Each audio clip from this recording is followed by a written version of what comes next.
Hello, everyone, and welcome. This is episode 354 of Milwaukee's Tailgate Brewers podcast, part of the MKE Tailgate Network. I'm James, joined by Ryan, and stepping in for Paul, who's headed up to the Packers-Texans game. We've got Spencer in this week. Spencer, how you been since the last time you were on the main pod?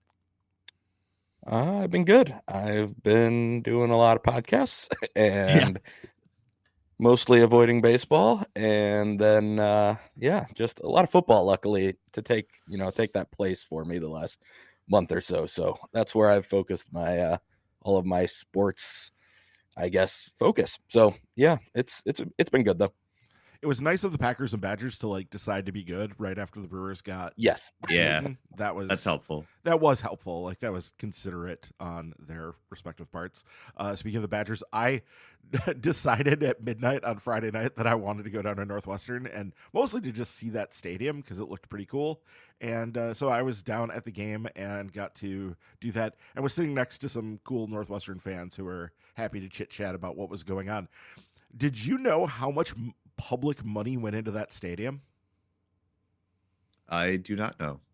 How much public money went into this new Northwestern stadium that's basically being built on the footprint of the old stadium? That's why they have to play at an alternate site for a couple of years here. Negative $150 million. They had to essentially give the city of Evanston $150 million to be able to build the stadium.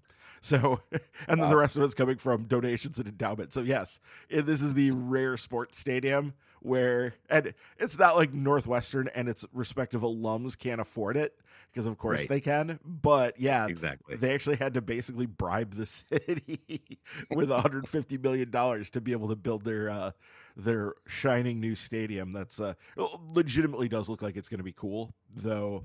It would be a lot cooler if it was done on the lakefront, but we could say the same thing about the Brewers, so whatever. Exactly. Oh, and you saw a good game, so all good there. So yeah, hopefully the luck continues with Paul in attendance at the Packers game. He'll be back, I think, next week. He's got a lot of traveling to do, so this is the time of year where Paul is hit or miss, but we'll see him again soon, rest assured. And the Brewers obviously are done. We recapped the heartbreaking series against the Mets the last time we were together a couple of weeks ago, but doesn't mean that we don't have stuff to talk about, and there's some notable changes, I guess, within the division too that we're going to talk about a little bit later, specifically St. Louis and Cincinnati. We haven't really had a chance to talk much about that since that news kind of came out around the same time the Brewers were breaking our hearts. But before we jump into all that, though, reminder, those of you who aren't patrons, you can become one over at patreon.com/MKE tailgate. $2 a month, the lowest level, guarantees you get your questions answered both on this podcast and on the Packers Reporting as Eligible podcast. The $5 level gets you that question priority, plus the additional exclusive content, including the Minor League Extra with Ryan and Spencer, as well as the Reporting as Eligible mini pods. And we were off last week, but we gave folks a taste of the last Minor League Extra you two did. If folks missed that one, you want to kind of quickly run through, Ryan, what you two talked about the last time you got together. Yeah, we spent a lot of time previewing the AFL season, and it's been interesting so far. Juan Baez looks quite interesting, doesn't he, Spencer? He does. He's been mashing, and he's one of the youngest guys there, so that's a good combo. That's always what you like to see.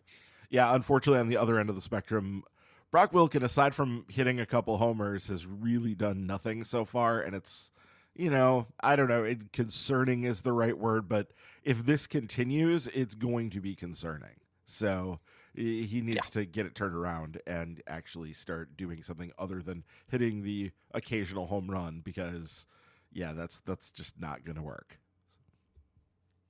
Yeah, especially if, third base plans are kind of up in the air for the Brewers for the next year or two, and you're kind of hoping that he can step into that. So we'll keep an eye on that, and I'm sure you guys will recap everything once fall ball is done and all that stuff too. But go to patreon.com/MKE tailgate to sign up there. So of course we had the, end of season postmortem press conference with Matt Arnold and Pat Murphy and the rest of the management team there the other week. There wasn't a whole lot of news, so to speak, to come out of that, other than a few notable points here, so we wanted to make sure we hit on those at some point. So it looks like both Bryce Terang and Joey Ortiz will be looked at shortstop if Willie Adames leaves as expected. Front office said, of course, we love to keep Willie. He's super important. But I think, read between the lines, and everybody was sort of resigned to the fact that it'll be a budget thing, that they can't necessarily keep him. So, assuming that Willie leaves, it does look like both Turing and Ortiz will get a crack at shortstop, and we'll see who sticks there. I guess just first of all, Spencer, if you had to pick, who would you want to slide over to shortstop? I feel like Bryce is much better suited for second base than short, but what do you think? Yes, I would much rather see Ortiz move to short than Turang. Turang is very good at what he does at second base, and that's what his arm is kind of built for. So put him there. He's fine there. He'll be a Gold Glove caliber defender every year. Ortiz, I think, can handle short with his arm and his range and everything else he has. So that would be between the two. It's pretty easily Ortiz for me. Yeah, same. There's not much more to say than that. It really does come down to the arm, and Ortiz has a hose, and Bryce Terang does not. So you would definitely play Ortiz over Terang at shortstop, and I have confidence that they're going to see it that way, and that's the direction they're going to go. Yeah. And then, of course, if you move Ortiz over to shortstop, that creates another hole at third base. So, Pat Murphy still hinting that, Sal Frelick could be a possibility at third base. If you put an entire offseason of work into there and you have that logjam in the outfield that we'll talk about in a little bit as well. And if Sal's going to hit like an infielder, you may as well play him in the infield, I guess. But I guess, Spencer, is that viable at all? Or are we still kind of like emergency situation only Sal on the infield? I still think it's more of a let's give ourselves as much flexibility thing more than anything. I don't think they want Sal Frelick to be starting games at third, other than maybe if they're in a pinch where they have, two guys already day to day and out for a couple games and they just need him to fill in. But I think they do want that ability to, say Mitchell or Perkins is on the bench that day. One of them pinch runs for whoever is playing third base that day. And now you can move Frelick there and put one of them in the outfield. And you didn't have to make two different subs to be able to get done what you needed to get done. And I think that's kind of what they want, is the ability to be flexible. But I would be pretty surprised if they go into next year at any point with the expectation of Sal Frelick actually playing third base with any regularity at all. Yeah, I'm just going to crib from Jack Stern on this and your guys' last podcast and talk about the fact that the most outstanding thing that Sal Frelick has is he's a great defender in the outfield. And so if you take that away from him, you're taking away, like, sure, can he go play third? I'm sure he can do it at least semi-competently, but you're not going to get a good defender at third. Like, he's not going to be plus anything like he is in the outfield, where he was arguably one of the best right fielders in the game last year. Mm-hmm. And so if you take that away from him, you're taking away one of his greatest assets, and he doesn't have the hitting profile of a third baseman. He has an up the middle profile, and that doesn't really, it's less of a problem in right field when you have an exceptional defensive play, but when you put him at third and he is just going to be like competent there, you're taking away like what his value is, and it's a recipe for a really low value on the player. Now, there are arguments. There was something that was written. Was it Matt Trueblood just wrote about how there's some possibilities here for Sal Frelick to become a better offensive player. And basically the upshot of what was written was he needs to trade some contact and basically give up some of his, bat to ball for making more impact when he does hit the ball. And I think there is a strong argument for that. But that's only going to be, a nudge of the needle. It's not going to be a massive change from what he has been. He's not ever going to be a slugger out there. Like, that's not really part of his physical profile or just what he is as a player. So you're always going to have that sort of that problem of him not really carrying the bat you would like to see in a corner. And on a team that had a more open center field situation, he would obviously be a center fielder, but the Brewers have a lot of those. So that's not really a possibility, but he still has value in the outfield that he just can't have at third base. Gold Glove finalist in right field, by the way, Sal Frelick. Yes. And you mentioned center field, Blake Perkins, also a finalist, along with Bryce Terang. So 3 Gold Glove finalists, whatever that's worth for the Brewers. We'll see if any of them actually win. I Gold Gloves are silly, but I'd be a little upset if Terang at least didn't get one. But nice to see Frelick and Perkins get the nod as well. Especially because Nico Horner didn't get a nod. He wasn't one of the 3 finalists, right? I don't think Nico Horner, which was kind of what everybody assumed was going to happen, was Nico Horner was going to get the he just gets Gold Gloves now award at second base, and that isn't going to happen. So that's nice. But yeah, he still has competition, so we will have to wait and see. But yes, Gold Gloves are extremely silly. Less silly than they used to be, but they're still very silly. For sure. All right. I guess the biggest headline, if you could call it that, coming out of that season-ending presser was reading between the lines on the answers of Devin Williams. So, obviously Matt Arnold said things like, he's the best closer in the game, and I'm glad he's on our team, all of that stuff. Definitely want to see him back. But he also said that, quote, you never want to close the door on anything. I think on anything we have to stay open-minded. We're the smallest market in the league, so that's something that's required in the place that we are. So it was basically, we have the best closer in baseball. Please make me some offers, right? I guess that's the way that I interpreted that. Yeah, I think that's a very fair interpretation of what he said. And I think as soon as I read this, I said, oh, he's gone. Like I have... Yeah. Almost no doubt that he is going to get traded. Now, that may take a Corbin Burnsian length of time, and we may not be seeing this until, say, February, because Burns got traded, like a week before camp opened or 2? Exactly. It was in February. Yep. Yeah. So this could take a while, but I think there's a lot going on here. And Spencer Trueblood did write something about this and talked about the fact that they could hold on to him because at the trade deadline, you can get quite a bit for relievers, and it might be the time to maximize value there. But I'll let you talk more about that, Spencer. But I wanted to point out that basically, here's the thing about the Brewers bullpen.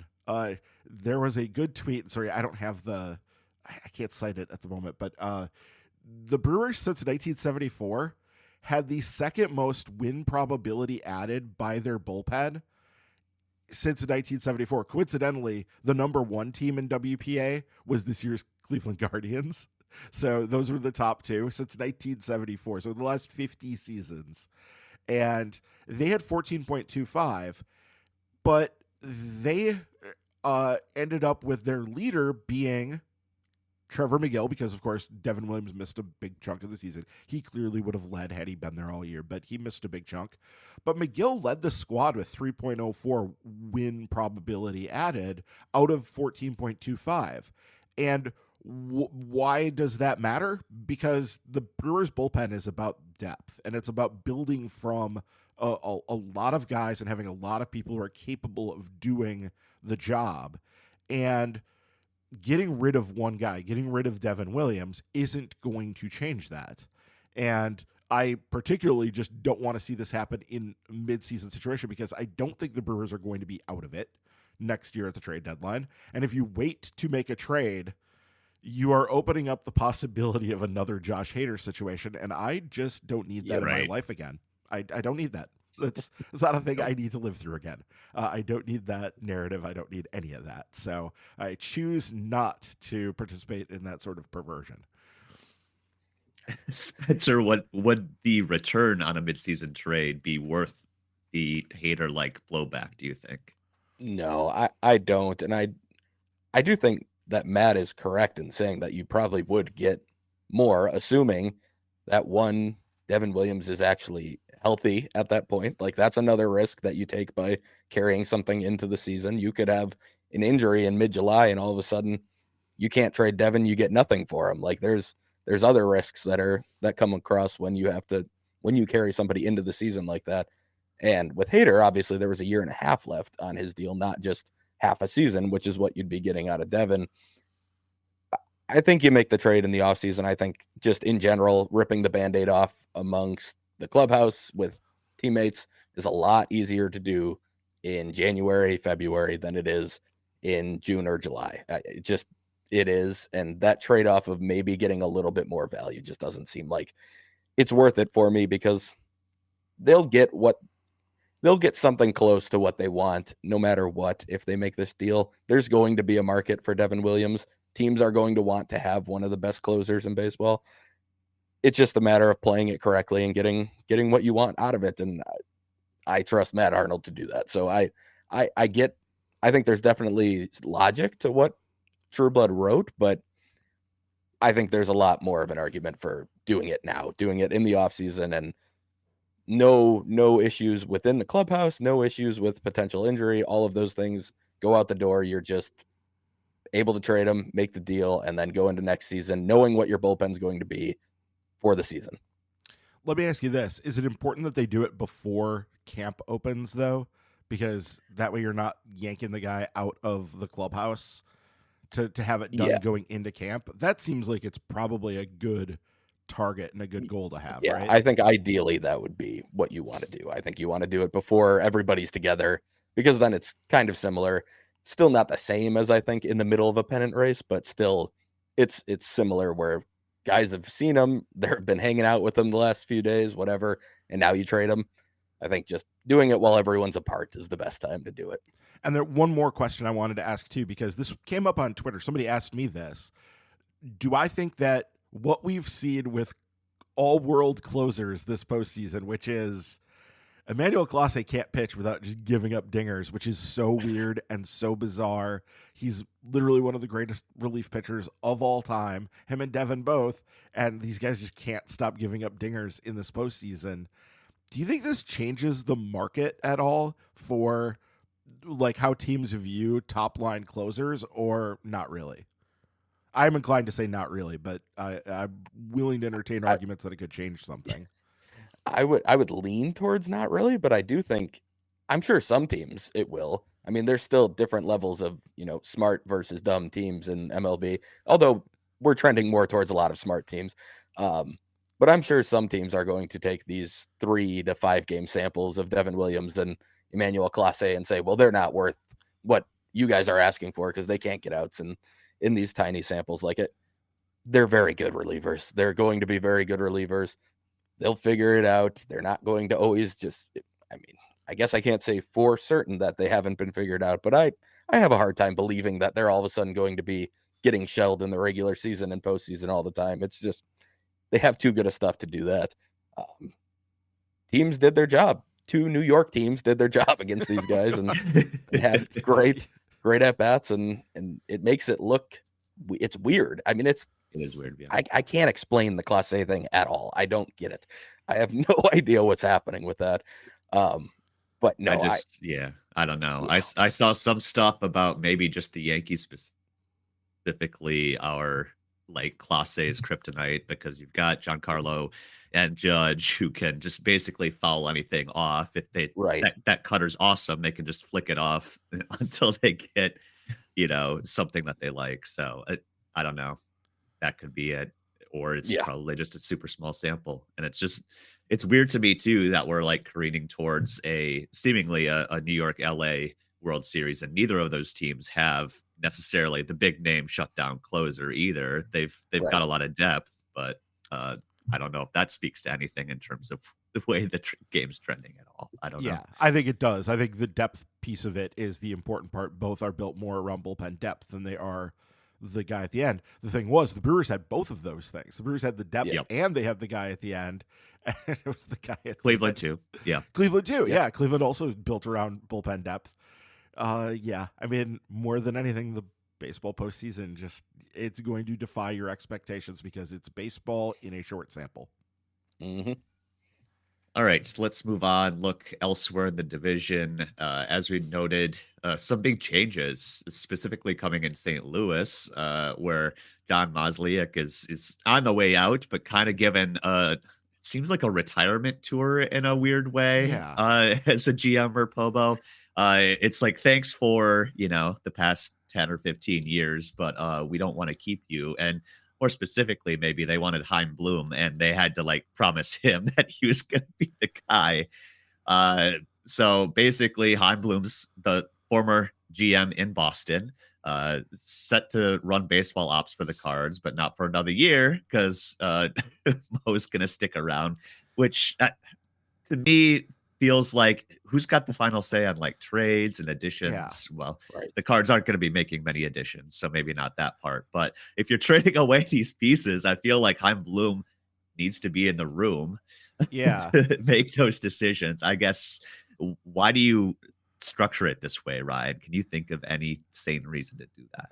No, not like a good sane reason to do it. You need to pull the Band-Aid when you're going to pull the Band-Aid on the person who runs your baseball ops department. This is why why David Stern stepped aside and said, no, I'm not going to be here after next year, and this is going to be Matt Arnold's job. And I think everybody understood that that was going to be the case from Mark on down. And so he said, yeah, I'm not going to be making moves that don't pertain to my long-term interest. It's a conflict of interest on one hand, but it also just like doesn't make sense to have that happen. So when you're going to change who is making the long-term decisions, because that's what a Pobo or GM or whatever, that's their job, is to make the long-term team building decisions for the club. It doesn't make any sense unless, and this is like, you want to go to, we haven't been to Brad's Conspiracy Corner in a long time, so let's go over there for a minute. If this was just like a way for them to basically, Mozeliak is going to make moves of trading away maybe some popular players and guys that it's going to hurt and the fans are going to get mad about, and they're probably not going to get what fans think they should get, which is, everybody's pile of their top prospects. If we trade you Nolan Arenado, you should be giving us X, Y, and Z. This does give the Bloom a way to come in with a clean slate that like he can not have to deal with the fact that the Cards are going to they're going to be cutting payroll, they're going to be tearing down to an extent that Cardinal fans really aren't familiar with. That is all indications we have. And so to stick that on Mozeliak and make him take the heat for that, and to let Bloom come in with like a clean slate, maybe there's a PR angle to this, but that doesn't even seem worth it. Like that doesn't matter. So this is just a weird decision, and I don't get it. And I think it's probably bad unless Bloom is actually the one really making the decisions. Like I could see Mozeliak just kind of sitting around and being like, hey, you're the one who's going to have to live with this stuff. So whatever you want to do, I will say yes. And that's fine. You do wonder what their working relationship is like, because Bloom had all the appearances of when he was brought in, because he's been with the Cardinals for almost a year. He was brought in basically to fix a bunch of things that Mozeliak did wrong. And usually player dev and all that stuff, right? Yeah, the player dev side of things. Yeah, he was sent around to evaluate where they were with player development and all that stuff. And I sent you guys, maybe it was in the other chat. Do you remember there was a list of like 10 positions that the Cardinals are hiring this offseason? And it was overhaul. They're hiring all kinds of like data engineers, and so it wasn't just like their coaching situation, which we talked about on a previous pod, that like Katie Wu wrote about how they only had 5 minor league coordinators, and compared to like the Brewers it was like 17 or 18. Mm-hmm. And so you could see that they were skimping on player development, and they were skimping on those sorts of things and those models. Now you're going to have, but it also looked like they had been skimping on staying up to date on the sabermetric side of things, which was a strength of theirs early under Mo. So it looks like things really went to hell there for them, which I guess you could see on the on-field results, right?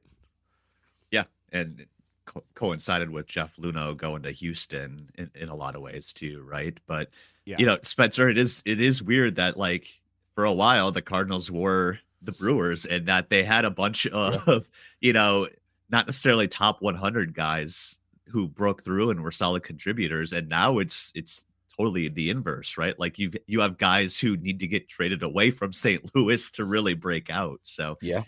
how long do you think does it take to kind of overhaul an entire minor league operation like that? Bloom is good at this, and this is why Yeah, they that's what he brought did him in in. Like, Boston. Yeah.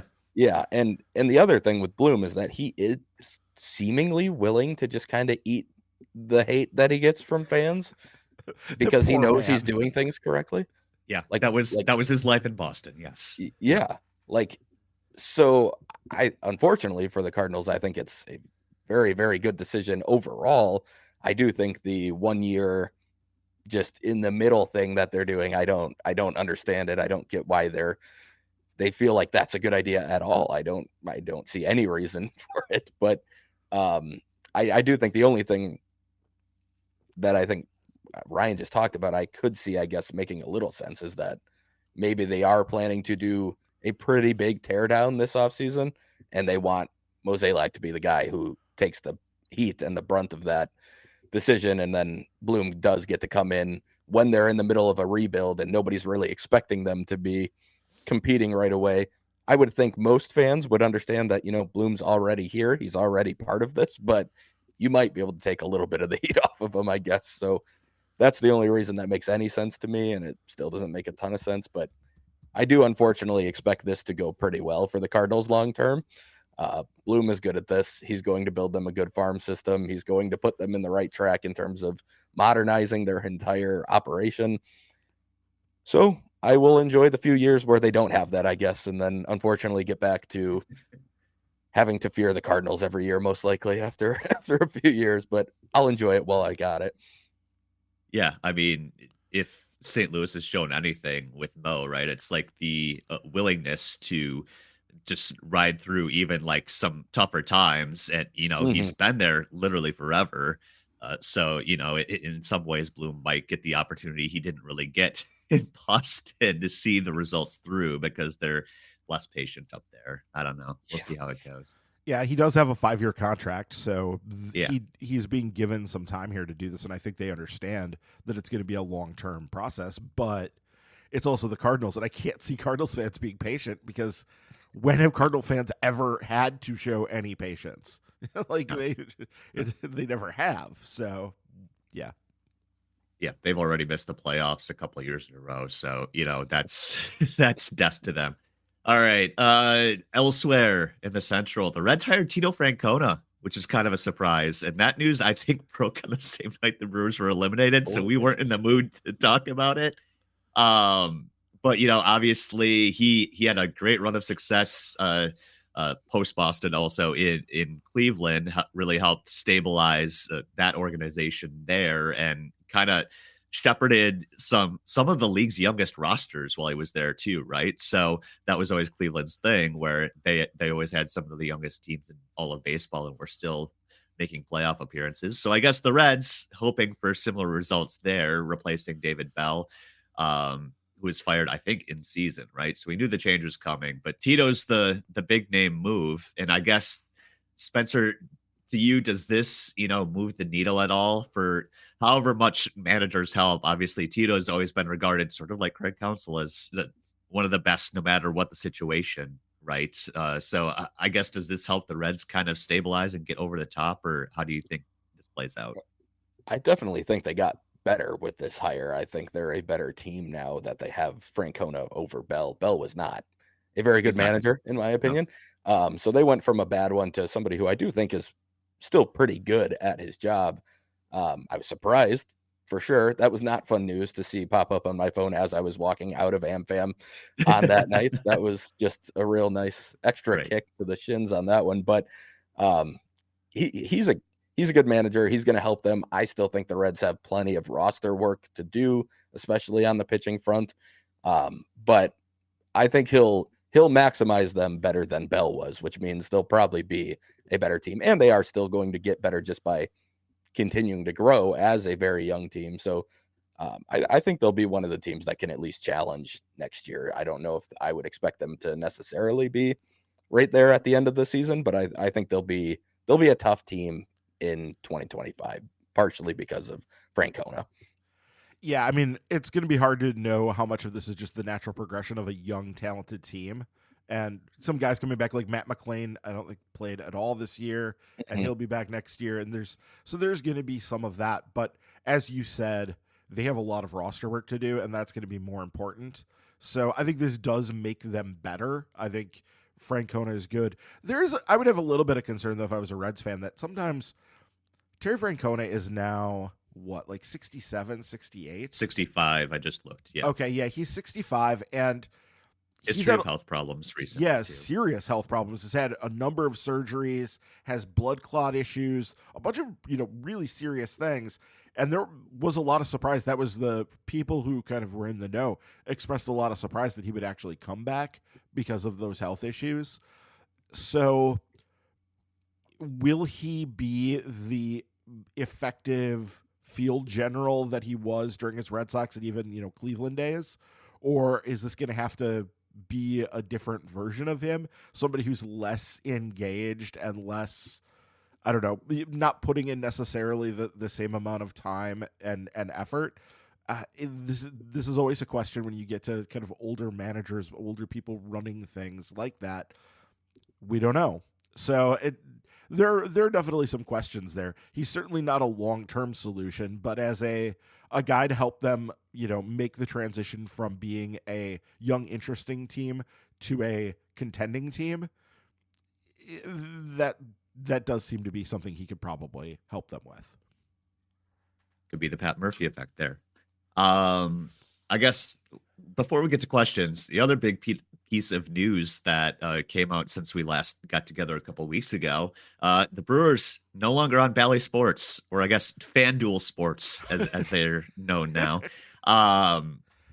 MLB is taking over the production and distribution of all regular season games starting next year. This is something that, Mark Atanasio hinted at in the postseason presser as well. Seemed to be their preferred option in terms of, getting more eyeballs on the product. So a lot of questions on, what does that mean for you? How much is it going to cost you to watch the Brewers? I would say, I think the good news is that so many cable and satellite providers were fighting with Bally and Sinclair or Diamond Sports Group that they weren't on the service anyway. So now this at least provides an avenue for more people like my parents who have Dish Network and have not had Bally for 3 or 4 years now. They can watch the Brewers, which is great. But I guess to break this down, Adam McKelvey answered this recently, and the answer is, according to Adam, quote, if you currently get the Brewers games from your cable or satellite provider, you'll still get them from the same provider this year. That's from Rick Schlesinger. For fans who don't have the cable or satellite service in Milwaukee's home television territory, which I believe is all of Wisconsin, and I'll be able to get them by subscribing to the streaming service with no blackouts, which is the big win, I think, here in terms of cost. In-market fans. So again, for the Brewers, entire state of Wisconsin, but also slices of Minnesota, Iowa, Illinois, and Michigan's UP, they could subscribe to, Padres TV, Rockies TV, D-backs TV, the 3 teams that did this last year. And it was about $19.99 a month or $99.99 for the season package just for that team. You could also still roll it into your MLB TV subscription. So if you're an MLB TV subscriber, you could add basically the home games for your home team for $39.99 per month or $199.99 for the season. Those were the 2024 prices. I'm sure they'll go up because prices never go down on anything. But I guess good news for Brewers fans in that they'll actually be able to watch the game now instead of having to deal with the Bally's app or, all that stuff. But also could be more expensive for fans. Imagine trying to tell your older family members how to get the Brewers if it's not on cable. But also, I'm kind of curious, Ryan, on what this does for payroll, because obviously, cable payouts were a huge part of every team's budget for like the last 20, 30 years, right? And now that model is basically shifting or going away. So I think there's a lot of unknown here, but what do you think? Yeah, there's a lot of unknown here. First off, the Brewers had the worst in-market media deal of any team in baseball. we don't have exact numbers. I think it was something in the neighborhood of 50 million. That's almost certainly going to be cut by this. They're going to get less. Now, one thing MLB did do last year was they provided some money via revenue sharing to those teams, to the Padres, Rockies, and D-backs. Also, I think the Mariners, who were dealing with their own deal with Root Sports and some of those, MLB was stepping into the breach here a little bit to try to help these teams, at least in the short term, to make up for the loss of expected revenue, right? So MLB sitting on a big kitty of money, and so they were able to bridge some of that gap for them. But yeah, we've known this was coming, and it was really a matter of when, not if, this was going to happen. And there's definitely some good things about this. 199, $200 for a season of every MLB game, including your in-market games, is not a terrible deal. No. I'm hoping that I still get it free with my season ticket package, hopefully, because that's been since COVID they've been giving us the MLB TV for free, but then of course it didn't include in-market. So I was one of those people the last couple of years who had to deal with the Bally's app, and it was the worst. So I'm glad that that's on the other side, but yeah, we just don't know what this is going to do for the team's spending. I think they're going to be cautious, but I think going into last season, I think they were somewhat cautious about what they were doing with spending based on some of this stuff. I don't think this is the team obviously has known that this was coming and was in a state of preparedness for it. So I don't think we're going to see payroll get slash and burn, because I think there was already some of that last year, but we have more questions about the payroll coming up later that we can kind of dive into and talk about. Like, there's some implications with Rhys Hoskins we got to talk about, but yeah, it's inevitable. I guess I would reiterate the one thing I've been saying for a while now, which is, okay, if we're going to this model where people have to pay to get most Brewers games, to see Brewers games, where they're not just available through cable, which fewer and fewer people, especially as time goes on, actually have. If we're going to this model where you basically have to opt in to purchase it, MLB and the Brewers specifically need to make it a priority to figure out ways to get the games in front of people for free so that they can see, like, young children can see the games. I don't know. One time I threw out the idea of like Tuesdays and Sundays or something being, the games are on My24 TV or something, they're on like something, an over the air broadcaster, so that at least people that don't have access can get, or who aren't going to pay that $200 can at least get some games and be able to, start forming attachments to the team. Because if you put up a huge barrier to entry to people to watch the Brewers at all, it's going to be real easy for them to be out of sight, out of mind. And that's a bad long-term strategy, not just for the Brewers, but for baseball in general. Yeah, Spencer, any thoughts on the new deal? I mean, I would echo pretty much everything Ryan said. I saw somewhere that the teams who went to this type of, MLB broadcast last year ended up retaining about 80% of the revenue that they had made as on their old TV deals. So for the Brewers, considering that was so small, that would be about $7 million in revenue gone from the past. So in that sense, you would hope it wouldn't impact the payroll too much, but I don't think it's going to help the payroll, I guess, is the way you have to look at it. Is it's probably more of a no sum, everything just kind of stays similar from the Brewers' perspective, and that's probably at best. So there is a chance it impacts it a little bit negatively, but I don't think it's going to be as big a deal as even I initially thought when I first heard the news. It seems like it's not going to kill them, and then eventually, this might end up working out better in terms of getting games in front of people, like Ryan talked about. I know the Bucks are doing some regular over-the-air games now, which is, yes, I do think that's a good way to, like Ryan talked about, get people interested and see a few games, and if they enjoy it now, you might be able to get them to buy into buying these packages and whatever it takes to get the games in front of them regularly. But yeah, hopefully we see some of that stuff. I mean, as a kid, I didn't have cable until I was probably 9 or 10. So I remember watching games on like Telemundo when I had the chance to do that, trying to sync up that. Yep, sync it up with the radio and stuff. Like it was that was how I got into baseball. I mean, I went to games and stuff too, obviously, but like before I had cable, I was watching every game that I could possibly find on over-the-air television. So that type of stuff does help. It could make it more, you might be able to gain some fans that way, and also it might be able to draw some people into being willing to buy that package. So I do think that's a good idea. Yeah, shouts to the Telemundo games, which are still around. They do those every once in a while. Kevin Holden does the play-by-play for those. And I just remember I was taking a Spanish course in college, and the professor was like, yeah, if you watch those games, listen to them with the sound on, and like do that. So I would watch all those Sunday games, because that was what it was. They were Sunday afternoon home games. They didn't want to put them on regular on whatever FS1 or FS Fox Sports Wisconsin at that point. They didn't want to put them on there, so the games were just on Telemundo, and it was just great. It was a lot of fun.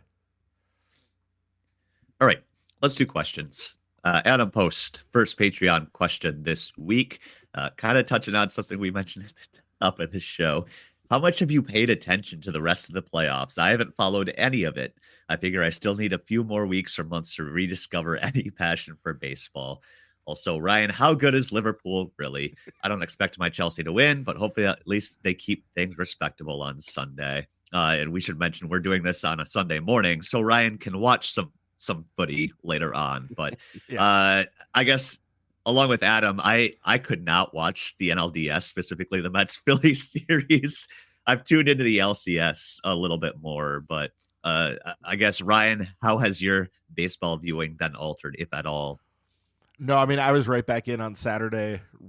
We did have that Friday off. I don't know that I would have been able to watch it on that Friday, but there was no games on that Friday. So I was right back in on Saturday right away. Just a baseball sicko, I guess. And yeah, I think I pulled this Murphy quote, which is really good. He said, I've watched every inning of the playoffs because I love it. I love learning, and there's lots to be learned. When I was a college coach, I had heartbreaking losses, not maybe as devastating as that, but I'm pretty quick to respond. And I feel like I just love baseball, and I like the postseason baseball, even though it's weird because I'm the first person to say that postseason baseball is just random and it's not really picking out who the best team is, but it's so much fun. And especially this postseason has been so amazingly good. Like the baseball has been exceptional, even if like one of the things that makes it exceptional is like our heartbreak specifically, because we started the trend. I mean, we were the first team to just absolutely have our souls leave our bodies with a terrible late inning loss. But yeah, it is what it is. But yes, I don't know how good Liverpool really is, Adam. I don't know. We will see. I mean, the game starts in a few minutes. I am hoping that Manchester City here, it looks like they're going to drop points at Wolves. So that, fingers crossed, there's still a few minutes left in that game. But I've had that on the background, and that's still trending good. So yeah, I don't know exactly how that's going to go. But yeah, Liverpool's good, but they're not great. At least not yet. We'll see. Aaron Schmitz. Similar question, Spencer. As someone who watched or listened to probably 130 to 140 games this year, I'm finding it hard to get over the loss. Do you think the consistent losing early in the playoffs will hurt crowd attendance early next season? Tough to say. Maybe depends on how the offseason goes. What do you think, Spencer? Yeah, I was going to say, I think the decisions in the offseason are probably going to impact that more. But even then, I think attendance tends to kind of lag behind what happens. So I would expect people to mostly be excited about how last season went. And I don't think it'll hurt it too much. In fact, I think it'll probably be a little bit better than it was early on this season.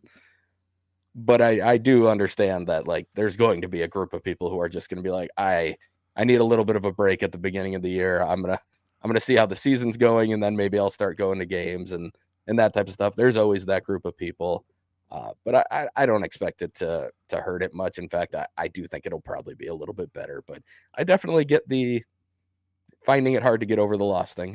It is there. And I will say I did end up watching. I've watched a lot of the LCS games. especially the ALCS. Can't watch.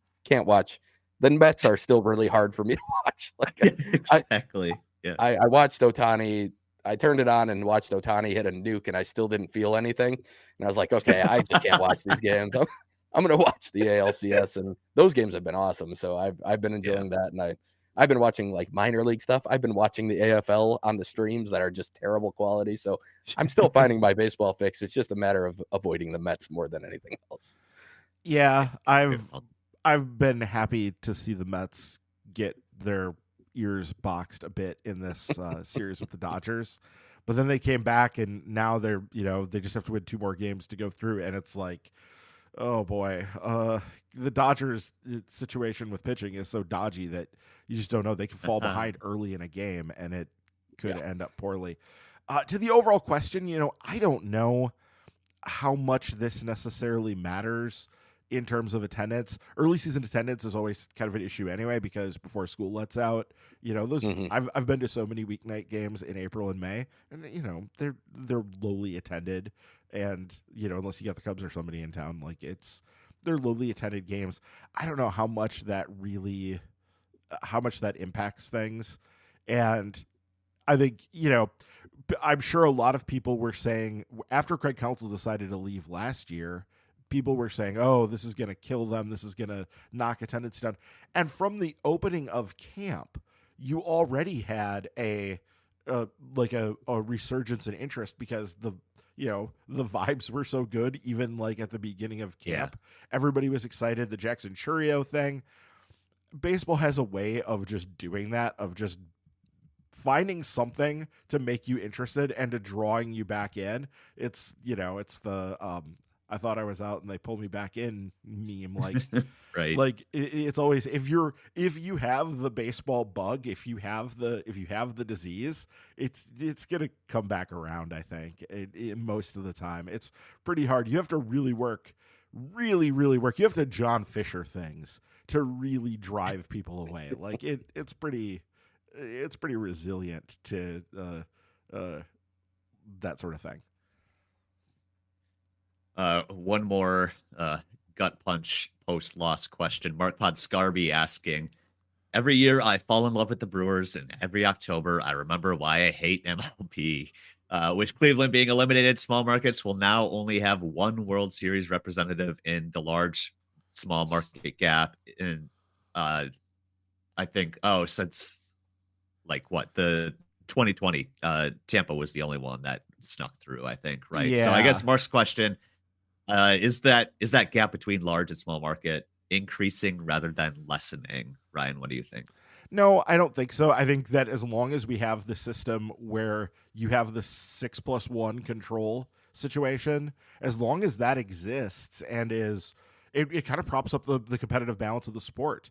And if anything, it's actually kind of going the other direction, because with the fact that players are peaking younger than they used to, there's less value in free agency than there ever has been at this point, because you can't really count on getting much out of guys after the age of 30. Some guys still do. You can still get some stuff, but it's harder than ever to get that sort of value. So to build teams that way, to build a team around free agency, is less viable than it ever has been.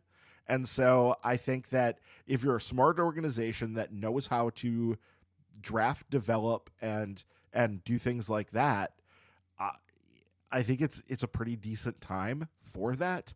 The results of this postseason notwithstanding. I mean, the Diamondbacks were just in the World Series last year against the Rangers, right, who granted did go out but I guess the Rangers are kind of instructive to the point I was making too.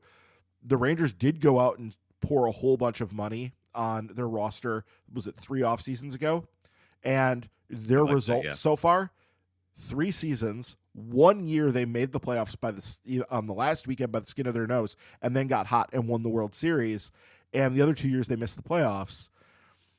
That is like that sort of a path. Owners seeing that sort of a path and seeing the limitations of that sort of path are going to be, I think, less interested in pursuing it if they're, looking at this from a like return on investment standpoint. So I don't see the imminent doom that you do. That's good.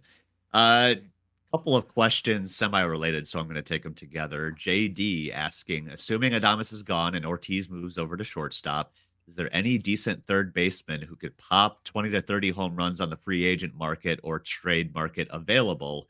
And then Michael Parr asking, building on JD's question, do the Brewers need to worry about getting an external third base, or are their internal options ready enough to roll? If there are, where does that money go, or is it already going to Hoskins? So, Spencer, we talked at the top about needing to find a third baseman. I saw before we started, you tweeted something interesting based on the news that the Rockies are going to start shedding payroll, and they just happen to have a really good third baseman, don't they? They do. And Jack and I have talked about Ryan McMahon on both of our last 2 episodes. I do think he's kind of the guy that, for me, feels attainable and probably should be available if the Rockies are smart, which is a big leap to make. They did just say that the Rockies are going to be cutting payroll, which does qualify as news because the Rockies don't generally do that. So the fact the Rockies are cutting payroll really puts this into play for you. Right. And yeah, I mean, I think McMahon has hit 20 to 30 homers both of the last 2 years. I looked into a lot of the splits. He's been, the last 2 seasons especially, he's been very good away from Coors. It's not a matter of everything being boosted by Coors. He's been one of the better defenders at third base in baseball, which the Brewers are going to value a lot in that type of player. So you take that and you take somebody who's been able to hit outside of Coors, who we've seen other people leave that environment and actually get better because you don't have to adjust to, basically the ball moves 2 different ways when they play at home versus when they play on the road. And a guy like Arenado actually made a bit of a jump when he went to St. Louis, when he was not kind of making that back and forth change between how breaking balls and everything moves. So I think there's more in the tank for McMahon offensively. And then I also think you're getting great defense, and I think he could be like a 4 to 5 win player pretty easily if he made it. Not pretty easily like a guarantee, but I think that's a very within the realm of possibility type of outcome for him. And I think he's going to be available. I don't think he's going to be an insane ask for in terms of trade value, but the Brewers have prospect depth and everything, and his contract's about $11.5 million a year, which is a reasonable addition to the payroll, I think, for what you're looking at. And there just aren't a ton of guys who are going to be available. I think Eugenio Suarez is a possibility if he gets his team option declined. But otherwise, there's not going to be many options for external third baseman. And that's why McMahon really stands out to me. I just think he would be my number 1 target if I were the Brewers. I'd go into this offseason I would be aggressive towards going after him if I were in their situation. So we'll see what happens. But internally, there's other people too. Obviously, there's Oliver Dunn, who I still am more of a believer in than I think a lot of people are. But it's more of an external look, I think, if you really want to get better at that spot. Right. Otherwise, we talked about Brock Wilken struggling in the AFL, and he made it up to AA this year, but the results weren't great. But as Spencer, as you like to say, the hitting environment there in Biloxi is not great either. But even then, you're probably looking at a stopgap for 6 months or whatever until the later end of the season. But I don't know, Ryan. Internal options aren't that sexy either. No, I think what is more likely to happen is another acquisition in line with Oliver Dunn to add to him as giving you another piece of spaghetti to throw at the wall. Like that's probably the most likely outcome here. McMahon is interesting for a lot of reasons, but I mean, the defense is kind of what props him up and makes him useful because he has put up, basically from 2021 to 23, he was worth like 3 to 4 wins a season every year. It regressed a little bit this year. Not even that bad. It was 2.5 this year. But the thing is, if you look at offensively, like he hasn't even been a juggernaut at like with Coors. And if you look at his OPS pluses, they're remarkably consistent going even back to like 2019, an 88, an 80, a 98, a 98, a 94, a 95. I mean, he's basically just under a league average hitter for his career. He has a 92 OPS plus for his career. He's basically just under a league average hitter, and there's a lot of value in that. I just don't know if the Brewers would look at that and say, unless they think, I think they would have to see something that they really think is fixable. So they would have to see upside in him to be able to justify $12 million for this year and then $16 million a year for each of the next two. And granted, you get out of the contract when he's 32. Like you're not taking him into even his mid 30s. You're getting out of it in his early 30s. But they would need to think, I think, to make this move that there is serious untapped potential there, and that he could be a guy who puts up like a 120, a 125 if they get him into their program and out of, the hellscape that is being a Rocky, where the mental toughness it must take to endure that crap is it's a lot. So I think they would have to see upside to be able to make this work, but maybe they do. You've made a good argument for that.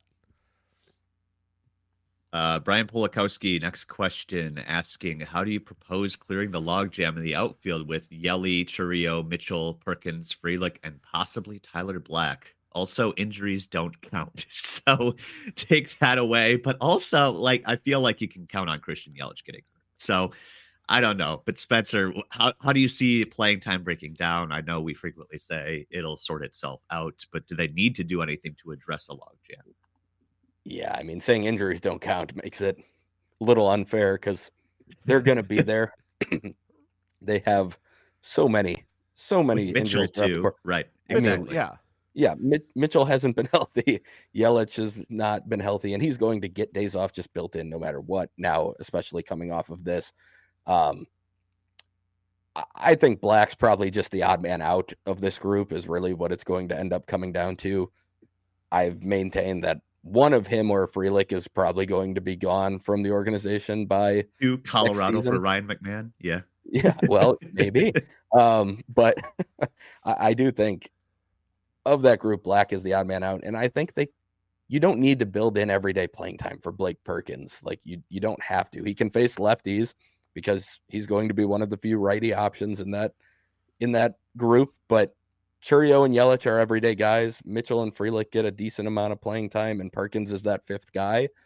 I don't think you need to clear a logjam. I think Black is, again, the one who probably is on the outside looking in because he just hasn't found a position. Outfield is the position that I think he would be best at, but there is going to be a logjam there if you try and fit him in to the equation too. So I think that's how they end up sorting it out. I think Black is just going to be the odd man out in the organization in some ways. So that's what I got. Yeah, in Black to Colorado as a key piece for Ryan McMahon, that does make a lot of sense. And boy, that is enticing. I will say that is actually really enticing. So, but yeah, the other thing did you mention DH? Because there's also a DH position, which there is a DH. Yeah. Yeah. And Gary Sanchez won't be there, you wouldn't think. And the other thing with the DH position is you are going to have some William Contreras at DH, but that still leaves, what? William Contreras is probably going to catch 100 games and maybe DH another 40. So that still leaves 120 games at DH, and a lot of that I suspect is going to be Christian Yelich, especially next year. Yelich might just be like a DH next year because we'll see how his back is doing and all of that, but I think there's a strong possibility of that. So I agree. This isn't really a log jam, especially with two guys who have injury issues like Mitchell and Yelich involved. This just isn't. This doesn't rise to the level of a problem, especially now that we have a DH. All right. Morgoth 10 asked a question for Paul's input, so we'll save that one for next week. But we do have a question for Morgoth we didn't get to last week. So Morgoth 10 asking top 5 moments from the season. What do you guys have? These are always tricky to do off the top of the head. So hopefully you did some homework ahead of time, Ryan. Yeah, we did. We were talking about it a little bit before we started. I think we're all going to be in agreement that one of the most memorable regular season games this year. First off, we have to say, the top 5 moments of the season, a couple of them came in the was it the 7th inning of Game 2 of the playoffs, and Yeah. no, maybe it was the 8th inning of Game 2, the 7th inning of Game Yep. 3. Like those are going to stand out for a long time as top moments of the season. But if we're talking regular season, that D-backs comeback is going to live in infamy for quite a while. I think that's a big one. I'll kind of agree on that. Another one that I came up with was Sal Frelick saving the day in June against the Angels when he made the catch to a game that should have been out of hand and should have been just taken care of. He had to make a catch at the wall that was maybe not as difficult as people think, but it was also. I don't want to step into Kurt and JR's territory here. That's their shtick, is talking about the catch probabilities and stuff. But that one stands out just because it's a game-saving play. It's like the Lorenzo Cain on opening day against the Cardinals in, was it 2019 when he did that? Like that's also stands out. So that one really stands out. And the other one that I was looking at was Tobias Myers, and maybe this is because he did have those 2 games where he went 8 innings against the Tigers and against who was the other one against where he went 8 innings.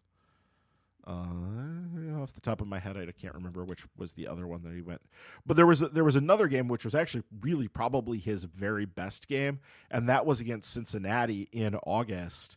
And that was, he went 7 1/3, struck out 9, walked none, and just absolutely shut down, a frisky Cincinnati team, like a lineup that is capable of doing some damage, but he completely shut them down. And so that was a big part of the season. Oh, the other 8-inning game was against Pittsburgh, but that wasn't as impressive as that Cincinnati game. So those are the ones that I popped into my mind. Spencer, what do you think?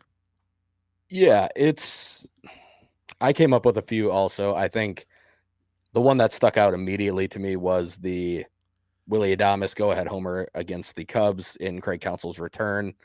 I mean, that was about as excited as I've gotten during a regular season game in a long time. Like I was pretty pumped up about that one.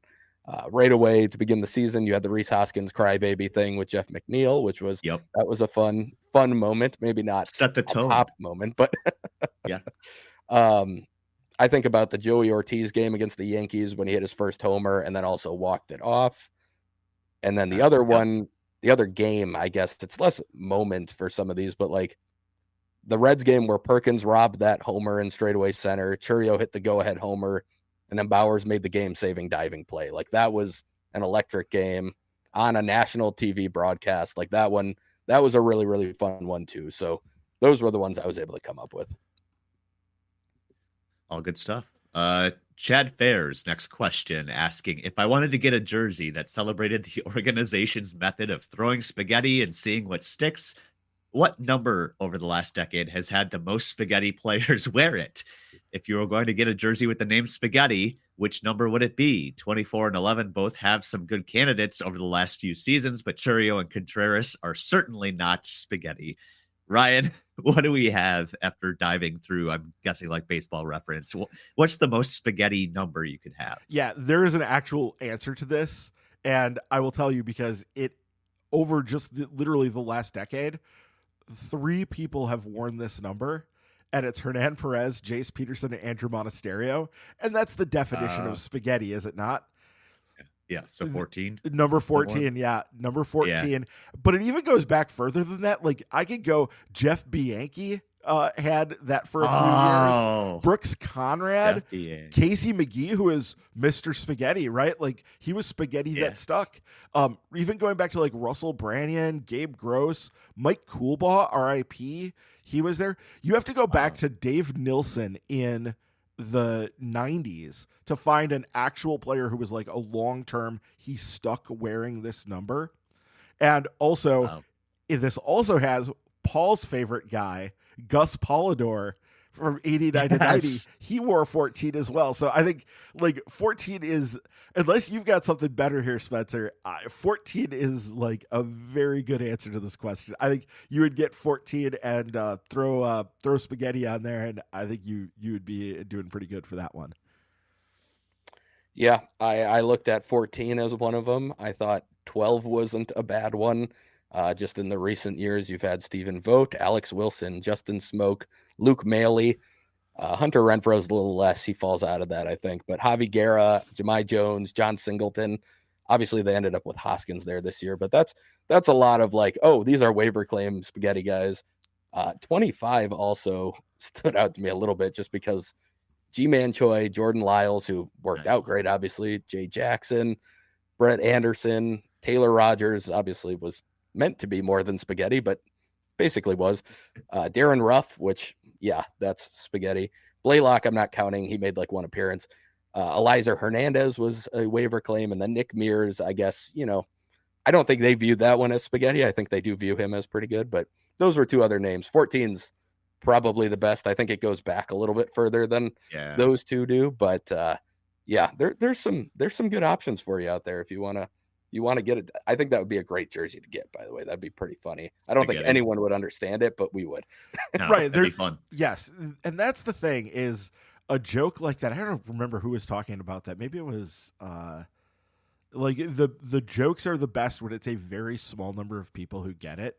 And when you are when you're one of the ones who looks at it and goes, "Oh, I get that joke." Then those are the most rewarding inside jokes is when the circle is very, very small. Yeah. I'm down the rabbit hole on Baseball Reference. What was it? 13 has a solid history of spaghetti. You got Eric Haas this year, Abraham Toro last year, Asturi Ruiz in 22 for his cup of coffee. You got Mark Mathias, Tyler Saladino, Andrew Susak.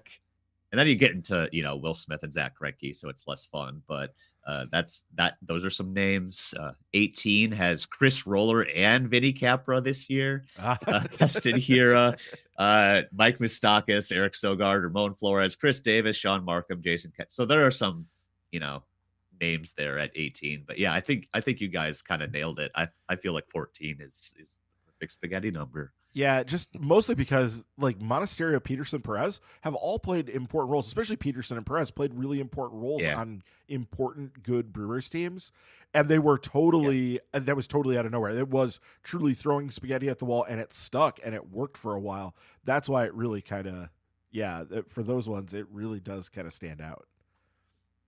All right, Lucroy Suitcase, our next question asking, with a couple weeks to reflect, who do you blame most for the Brewers postseason loss? Jimmy Hoffa's Ghost, Hawk Tua Girl, Grimace, the stupid OMG song, or Pete Alonso's Wisconsin Pumpkin, which has become another character for the Mets. I do agree that the Mets have too many bits and they need to just pick one. I know Effectively Wild's talked about this. You can't have 8 bits. Like, I know it's a memorable season, but like just pick one and embrace it like Hank. Anyway, Spencer, who's to blame for the Brewers' curse or struggle here? I'm fine blaming everything on the Hawk Tua Girl. That is the most annoying thing in the world to me. So I'm just gonna go ahead and go that it's her fault. But I do agree that the Mets have way too many things going on. Like, you got Grimace. Grimace was great. That turned your season around. Just stick with it. Don't go away from Grimace. Grimace got you where he got you. Like, you can't turn your back on him now. Yeah, it's Grimace because that is the moment when things turned around for the Mets was the stupid Grimace thing. And I remember like groaning and seeing it on MLB Network in like middle of June, and I'm like, oh please, come on, the Mets aren't going to go anywhere. And yeah. And now there's a Times Square billboard. So yeah. Yeah. The other thing too, that's really, there are so many players that I kind of wanted the Brewers to look at. Like there was a time when I was really pushing for them to get Luis Severino when it looked like the Mets, after their initial good surge, they were kind of evened out for a while and it looked like they may not buy, or they may not, they may actually still sell. And like Severino was a guy who I thought, oh, that could really be good for the Brewers. Like give you 4 innings and then get him out of there and turn over to the bullpen. And Sean Manaea was a guy I was very interested in the Brewers getting last offseason, and he just went to basically a better version, a bigger version of what the Brewers would have done is, try to be spaghetti to throw against the wall, and it worked, and it stuck for the Mets. And then obviously I at the trade deadline was like, I would really like Jesse Winker to come back because I think he would really help us without Christian Yelich. And instead, Jesse Winker went to the Mets and ripped our hearts out and showed them to us while they were still beating. So, all things considered, the Mets really had a lot of guys that I wanted, and they ended up there instead. And that makes it just that much more annoying for me. I feel like that'll continue too, just with the way Stearns tries to target guys. They're all your favorites, so it'll continue. I have no doubts that this is probably going to be a matchup we see in October several times now. My only lemonade. Asking the last question we'll get to this week because we're running a little bit long and Ryan has some soccer to watch. A few days ago, the MLB channel broadcast Game 4 of the 2012 ALCS Yankees-Tigers at Comerica Park. I think it might have been the first time I'd rewatched an actual broadcast from the early 10s, and I was really struck by how close the game felt to this year's playoffs, if not for the players in their large lettered uniforms. I don't think I would have been able to tell the difference. Prince Fielder and Avi Garcia in the lineup together was funny to see. Even the fan gear looks the same. Rally tells, stocking caps, etc. And then broadcast banter, old men recalling their playing days mixed with observations about local flora and fauna. Smoltz just starting to hate baseball, stupid in-game interviews. So my question, has the quote-unquote look of baseball rounded into its final form? It was shocking to see a game from 12 years ago have such a close feel to today. I don't think I like it. For sure, the broadcast style could use a makeover, but I'm curious what you all think. I feel that they definitely could refresh the broadcast because if you're looking to, draw in younger audiences, I don't think you can do the games the same way you've been doing them for 20, 30 years, right? And I think to me, that's like the exciting part of the MLB, taking over the Brewers broadcast because they're talking about things where like, okay, yeah, in-game interviews, we all hate those, but they're talking about, innovative camera shots and drones and stuff like that. I think Spencer, that could really, revolutionize is probably going too far, but at least like add some new elements, incorporate the new technology and the way like people are used to consuming content these days. I think that could really help. Yeah, I agree. I think like umpire cams, that type of stuff, they talked about being able to use those types of things more often. Those are cool ways to view a game from a different lens than what you're used to doing. And I think that is a good thing. That's a positive. But I do think, for local broadcasts, TV, like there's not much you can do. I do think in a lot of ways they've dropped the ball on the national broadcast. Now, Brian Anderson's call of the Noel homer the other day was fantastic. And it blew up and it got a ton of attention.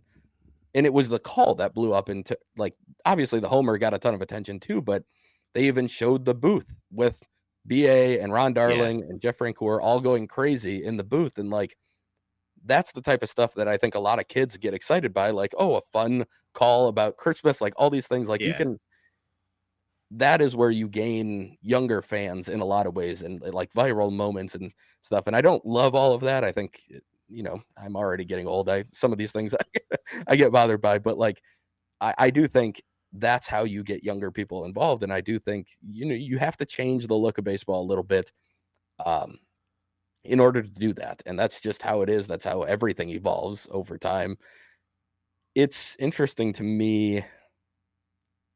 I would have a hard time like buying that it looked that similar just because there was no pitch clock and stuff like going back that far. Like I feel like it would still feel really weird to me watching that game versus what we watch now, or at least thinking they're the same. But I think overall, I do get it. Like at that time in those lineups, especially were like power hitting lineups in that moment too. So it wasn't like they were probably a little bit ahead of the game in 2012. The Yankees and Tigers were both mashers. Prince Fielder was a guy who obviously was already appreciated a lot at that point, but he probably would be appreciated even more in today's game for what he does offensively. Like it evolved just from that time in terms of how people view it. But yeah, I think overall, you're probably not going to see a huge change in the look of baseball moving forward, just because teams are all operating similarly.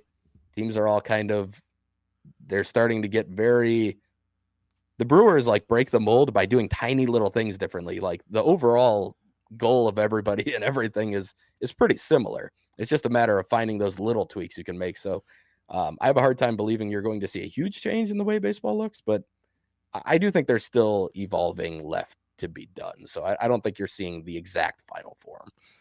Yeah, so I think we have to differentiate between in park and on TV because they're two pretty different things. And I think the in park is always going to change because the stadiums are going to be changing. So there's going to be new stadiums that come in and replace old stadiums. There's sort of a classic, obviously the baseball field is sort of an iconic image in and of itself, and some of that's not going to change, but the surroundings of it do change, and they change from park to park and place to place, and so that gives it a different feel. You have indoor stadiums, you have outdoor stadiums, you have our retractable roof stadium, which a decent number of teams have those now. So there's that, and that's, I think, always going to be subject to change just because the place that the games take place is always going to change. And it is cool to have, I'm glad that Wrigley exists from the perspective of that people can see what that looks like, at least mostly. They can still kind of get a feel for what that it feels like to have a ballpark in a neighborhood in the city like that. So that's useful. The TV thing, I don't know. It's changing in some ways. I think I've been watching. I've had on the Statcast or the Nerdcast or whatever they're calling it on TBS. I had that on a few times during this week when I was watching stuff, and that is a different way to present stuff, and it's a definitely different sort of announcing. Like the discussions that are being had on that are extremely different than angry old man John Smoltz stuff and those sorts of things. I don't know that that's ever going to completely take over the traditional, ex ball player talks about stuff. But I think what you're going to see is ex ball players, and we're already seeing this, Vinny Rotino especially, but Tim Dillard also, are much more, conversant in the modern ways of looking at the game, and in terms of talking about things like launch angles and hard contact and like how hard guys are swinging, and then on the pitching side totally different, being able to break down how guys stuff works and talking about some of the more advanced ideas there. I think those broadcasts are becoming more so as a new generation of people come in who are more attuned to those things. They're going to be pushing out guys like Smoltz who don't have time or interest or whatever to pay any attention to that stuff. So there's going to be a natural evolution on that side too, where there's going to be more of a focus on some of those things. And I think that stuff definitely appeals more to younger types than to older types. Like that's something that younger people are going to gravitate towards, a little bit more. But I think it's an ongoing evolution. Baseball's always changing, and baseball's always sort of, the way that these things work is always changing. And I could also talk about like the in-park experience. The Brewers, starting with the beginning of the David Stearns era, they stopped putting batting average next to the player's name as the one number to define a player, and they started using OPS. And so even in the in-park experience, and now if you have that second board that they have now, which is wonderful. My wife loves that thing because she could like kind of follow what's going on in a plate appearance that way and really see it. That's super useful too. So it is all subject to change and all subject to evolution would be my best answer. All right, that'll do it for questions this week. Shout out to new patrons who join every week. Go to patreon.com/MKE tailgate. As you mentioned, patrons get question priority, and that really comes in key, in the off season where we really need your guys' questions on topics to talk about, especially to fill the lulls between news and that kind of thing. But Ryan, who do we have joining up in the last week, or at least last couple of weeks since we were doing this? Yeah, there's a little bit of a backlog here because we did take the week off. But welcome and thank you to Shubham Shah, Cody Dingle, and Ethan Krajewski for joining in and helping us out to do this. So we appreciate it, and thank you very much. Thank you all three. Yeah, and to all the patrons, a reminder, patreon.com/MKE tailgate, little as $2 a month. Even if you're not a patron, you can support us another way. Go to Apple Podcasts, Spotify, wherever you're listening to this right now. Please do give us a 5-star review as we head into the off season. Let more people know about us. That'll wrap things up this week. Thank you for joining us, everyone, and appreciate all the questions as always. We'll see how the World Series shakes out, the World Series matchup shakes out, and cover some of that, I'm sure, the next time we get together, plus any and all Brewers news and musings. Spencer, thanks for stepping in again. You want to give a plug to your and Jack's podcast and all your various podcasts that you do? Sure. Yeah. Check us out at the Brewer Fanatic podcast on any platform really that you get your podcasts, and the Cream City Club podcast with my friend Gunner. That one covers a little bit. We'll be covering more Buck stuff moving forward as we wait for Brewers news. So if you're into Bucks coverage, that's probably the place to find that. And yeah, I'll be writing up some the Brewer Fanatic voted on top 20 prospects as well over there. So I'll have write-ups on all 20 of those guys at some point over the next few weeks. Those will be rolling out. So yeah, that's what I got. Awesome. Thanks again, Spencer. Thanks again, everyone, for listening. We'll see you next time here on Milwaukee's